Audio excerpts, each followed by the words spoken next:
In 1968, young Iris and her fiancé Paul attend the Skyview restaurant opening. Paul proposed to Iris, slipping an engagement ring onto her finger. At that moment, Iris saw something terrifying. A boy above had tossed down a coin. It seemed as if death itself blew on the coin, guiding it right into a ventilation shaft. The coin got stuck in the fan, stopping it instantly. Meanwhile, people inside the tower danced happily, unaware that cracks in the glass beneath their feet were quickly spreading.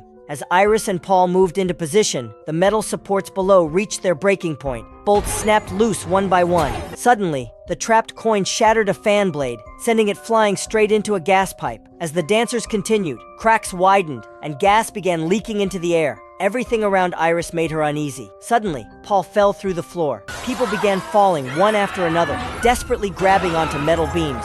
Below, ground staff panicked and ran for their lives. Paul managed to grab onto a pane of reinforced glass. Iris screamed for help, but no one came. She reached out desperately for Paul, but he slipped and fell anyway. Chaos erupted as terrified people tried to escape. A woman engulfed in flames ran into the gas leak, instantly causing a massive explosion. Those who couldn't run fast enough didn't survive. Iris narrowly escaped the flames. Staff shouted at everyone left to evacuate immediately. The boy who threw the coin sprinted ahead, leading the way. The panicked crowd rushed toward the emergency exit. But death had planned this too. The walkway collapsed, killing everyone who entered. Miraculously, the boy escaped unharmed. The remaining survivors rushed to the elevator, pushing each other violently in a bid for survival. An old man shoved Iris aside, but got stuck halfway through the overcrowded elevator doors. The overloaded elevator malfunctioned, crushing the old man horribly. Iris struggled to find another escape route, but the stress affected her pregnancy. She suddenly noticed objects sliding sideways, and the ceiling began to crack ominously. Sensing disaster, she quickly climbed upward. Others weren't so lucky. The floor split in half, creating a steep slope. People slid uncontrollably downward, landing on the reinforced glass. The woman thought she'd survived, but when she looked up, a piano teetered dangerously. Death once again intervened, dropping a coin onto the piano, which crashed down onto the poor woman. At this point, everyone in that group had fallen. The boy escaped, smiling smugly, until the piano landed directly on him. Iris mourned Paul deeply, but then she saw another boy in danger, and risked everything to save him. At the same moment, the building above collapsed completely. At the last possible second, Iris grabbed onto a piece of metal. But upon closer inspection, it wasn't her hand that had saved her. It was Paul's engagement ring hooked on a steel rod. The fragile hold couldn't last long, and the next second, Iris plunged down into the fire below. Stephanie woke up from a nightmare during class. But it wasn't just a normal nightmare. For 2 months straight, she kept dreaming the same thing. Stephanie told her roommate about it. In the dream, there was a woman named Iris, her grandma's name. But Stephanie had never met Iris and didn't even know if she was still alive. Her roommate suggested she go home and find out more, hoping the nightmares would stop. When Stephanie went home, she asked her dad Marty about Iris. Marty frowned slightly, but smiled awkwardly, clearly hiding something. At that moment, Stefani's younger brother Charlie said he was going to visit their cousins. Stefani decided to tag along. Before they left, Marty urged them not to mention Iris to their relatives. This only made Stefani more suspicious. What really happened to Iris? If the woman in the dream was Iris and something bad had happened, then where did her mom come from? Once Stefani and Charlie reached their cousin's house, she directly approached her Uncle Howard. She wanted to ask him about her mother, Darlene. Howard was stunned and quickly changed the topic. But when Stefani mentioned the place from her dreams, the Skyview restaurant, Howard and his wife Brenda were visibly shocked. Stefani pressed them for answers. Her cousins joined in, eager to learn more. Finally, they revealed Iris wasn't dead. She had suffered a mental breakdown. But to Howard and Brenda, Iris was as good as dead. Stephanie wanted to talk to Iris herself, hoping it would end her nightmares. Frustrated, Howard explained that after their father died, Iris lost control. She stopped them from going to school, locked them inside, and lived in constant fear that her children would somehow die. Eventually, the police intervened and took Iris away. Later, Iris kept obsessively watching their foster care progress. Once Howard and Brenda had their own children, Eric, Julia, and Bobby, Iris started sending them scary letters. These letters were filled with warnings and gruesome photos of dead bodies. They eventually moved away, cutting all contact with Iris. Stefani asked to see those letters, but Howard and Brenda refused. After much pleading, Brenda secretly told her where the letters were hidden. Stefani found the letters, and what she saw shocked her.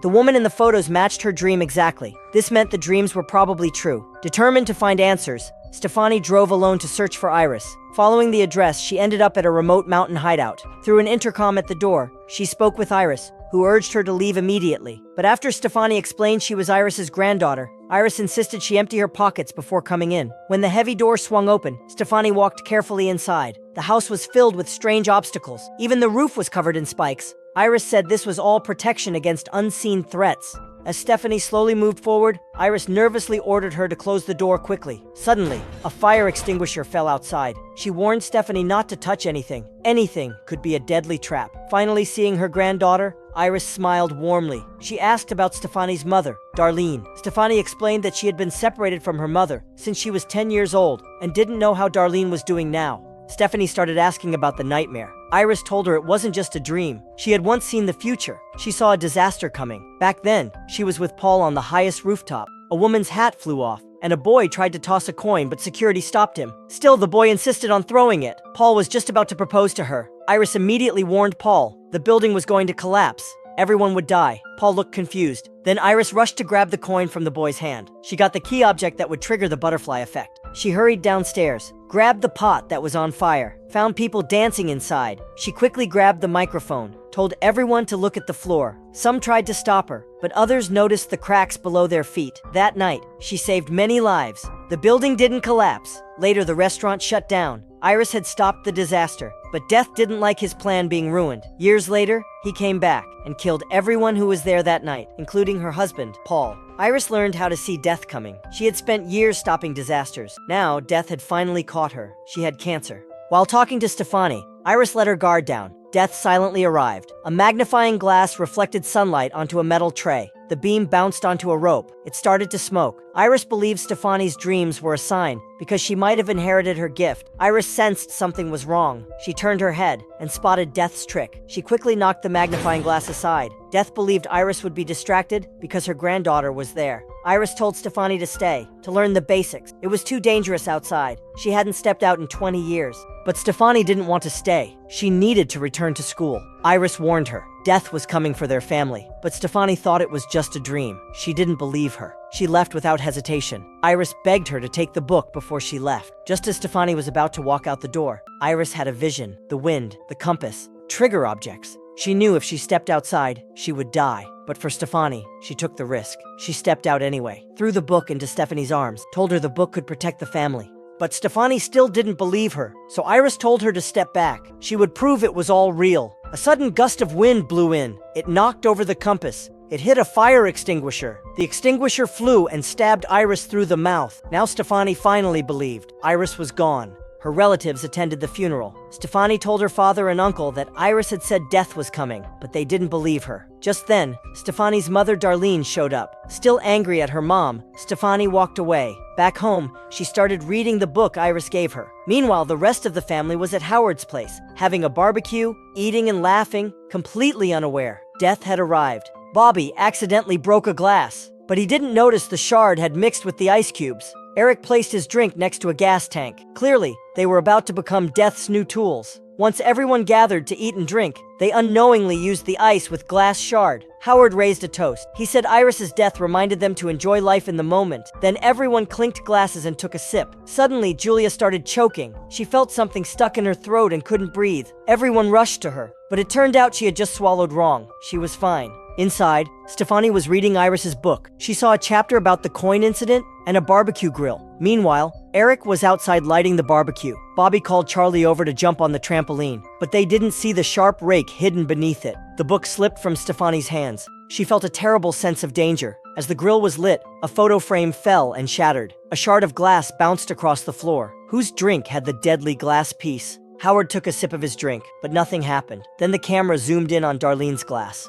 Was it hers? Stefani, sensing something was wrong, headed toward Howard's house while calling her brother Charlie. Unfortunately, he didn't pick up. The trampoline had loose stitching and was about to break. On her way, Stefani saw a warning sign. Danger ahead. It was like death itself trying to stop her. Then the glass shard was revealed in her father Marty's drink, but he only took a small sip and put it down. Howard went up to jump on the trampoline. The surface looked like it could give way any second. Luckily, Darlene spotted the hidden rake. She shouted and rushed over, pulling it out and returning it to the shed. But just then, Brenda accidentally knocked over a bottle. It hit the switch on a nearby machine. The pipes underneath began to twist and shake. The same rake from earlier started sliding down. When Stefani arrived, Death was ready to begin its performance. Howard walked over to greet her. Suddenly, Bobby's leg got stuck in the trampoline. Julia turned to look, causing a shard of glass to fall from her cup. Howard stepped on the shard. A sharp pain hit him instantly. At that moment, the rake fell onto the lawnmower. Howard lost his balance and fell. The mower charged straight toward him and ended his life.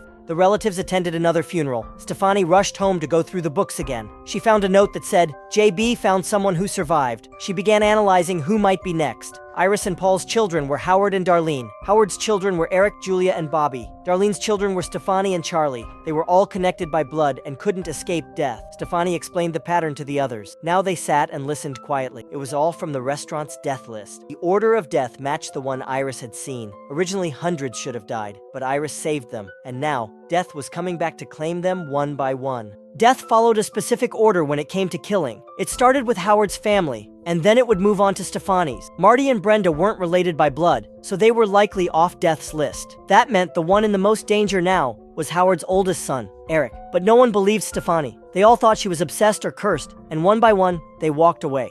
Eric arrived at his workplace. A spinning fan brushed against a hanging chain. The chain perfectly hooked onto Eric's nose ring. Next to him, disinfectant spilled onto the floor. The fan kept turning, slowly pulling the chain tighter and tighter. Eric couldn't remove the nose ring. He had to stand on his tiptoes, balancing higher and higher. He accidentally bumped into a nearby lamp. The lamp fell and instantly ignited the flammable disinfectant. Things got worse quickly. Glass shattered on the table. Eric was in pain and panic, desperately trying to free himself. At the last second, he managed to yank off the chain.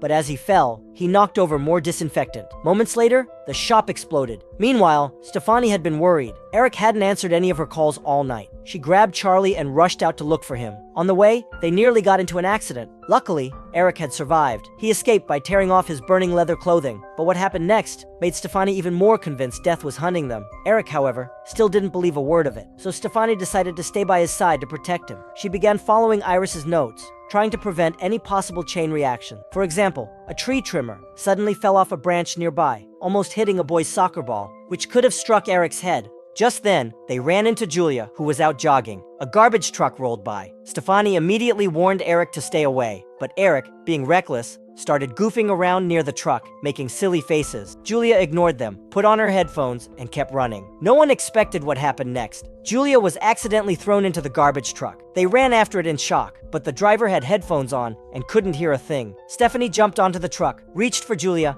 and managed to grab her hand, but it was still too late. Julia was crushed by the compactor. That was when the rest of the family finally realized Death really was coming for them. Then Brenda revealed a shocking truth. Eric wasn't Howard's biological son. He was the result of her affair. That might be the reason Eric survived, which meant the next one in danger was Howard's younger son, Bobby. Stefani remembered a name from the notes, William, and Darlene just happened to know him. They rushed to the hospital to find him. Turns out, William was the same boy Iris saved that night long ago. William explained there were only two ways to beat death: either kill someone to take their place, or die and come back. He told them he too was now sick like Iris. His time was almost up. He warned that all of them would eventually die in the exact order listed. It sounded terrifying, but the truth was even worse. William warned them, do not interfere too much with Death's design, because if they failed, things could become even more tragic. He advised them to cherish what time they had left, then he quietly walked away. Eric figured if there was a way to save Bobby, then dying and coming back to life would be the easiest. He suggested Bobby eat some peanut snacks, hoping to trigger a severe allergic reaction so doctors could bring him back from the edge of death. They bought a bag of peanuts from the vending machine, but the peanuts got stuck inside. Frustrated, Eric smashed the glass to get them out. They even lifted the whole machine together. After some struggle, they finally got the peanuts. Then they stepped into the room next door, but accidentally activated the MRI scanner. A powerful magnetic force started pulling everything metal. Eric's body piercings were ripped toward the machine. Even a wheelchair behind him flew forward. Eric was crushed into the MRI machine by force. Bobby, who had just eaten the peanuts, couldn't help at all. He tried reaching for the EpiPen in Eric's hand. At that moment, a doctor noticed the commotion and opened the door. Then came the horrifying moment. A loose spring from the vending machine flew across the room and stabbed straight through Bobby's head. Stefani, Darlene, and Charlie held each other tightly. They realized they couldn't fight death anymore, so they decided to follow Iris's path and risk everything. The three of them drove deep into the mountains to Iris's old cabin. They didn't notice a coin had fallen from the notebook. An old woman picked it up from the ground. The cabin in the mountains felt creepy, as if death had already been waiting for them. Stephanie slammed the gas pedal and drove straight into the cabin. Midway, the car crashed, and her seatbelt buckle trapped her in place. Now, Death's target was Darlene. As long as she made it safely inside the cabin, everyone else might be safe. But no one saw the sparks coming from a short-circuited roof wire. Just as Darlene reached the cabin door, a huge explosion blasted the car. Stefani's body plunged into a nearby pond. Charlie was pinned down by wooden boards. Injured and struggling, Darlene crawled over and freed Charlie. She told him to save Stefani quickly. Right after she said that, a light pole fell from above and killed her on the spot.